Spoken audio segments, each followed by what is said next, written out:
22வது வினா அமெரிக்க அரசியலமைப்பு பற்றிய வினாவாக இருக்கிறது. உலகத்தில் இருக்கக்கூடிய மிக பிரசித்தி பெற்ற அரசியலமைப்புகளே அமெரிக்க அரசியலமைப்பு முக்கியமானது.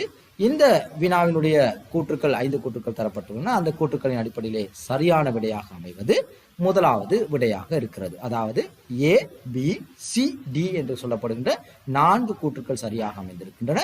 இ என்ற கூற்று தவறாக அமைந்திருக்கிறது. மாணவர்களே, அந்த இ கூற்றை நாங்கள் வாசித்து பார்ப்போம். பாராளுமன்ற முறை மற்றும் ஒற்றை குடியுரிமை என்பவற்றை கொண்டுள்ளது.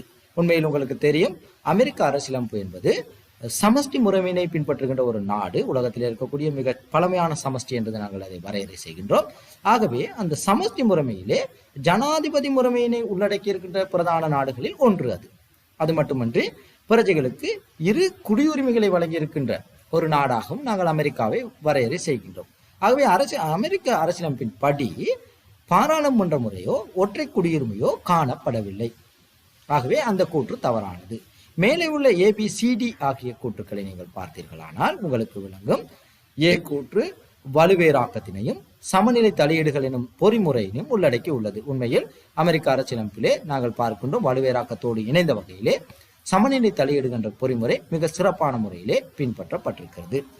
2வது கூற்றை பாருங்கள். பி கூற்றை பார்க்கின்ற போது அடிப்படை உரிமைகள், சொத்துக்கள் மற்றும் சுதந்திரத்தை பாதுகாக்கும் பொருட்டு திருத்தங்களை உள்ளடக்கி இருக்கிறது. அரசியலமைப்பில் இருக்கக்கூடிய முதல் 10 திருத்தங்களும் இந்த அடிப்படை உரிமைகள், சொத்துக்கள் மற்றும் சுதந்திரத்தை பாதுகாக்கும் பொருட்டு கொண்டு வரப்பட்ட திருத்தங்கள் என்பதை நீங்கள் ஞாபகத்தில் வைத்துக் கொள்ளுங்கள்.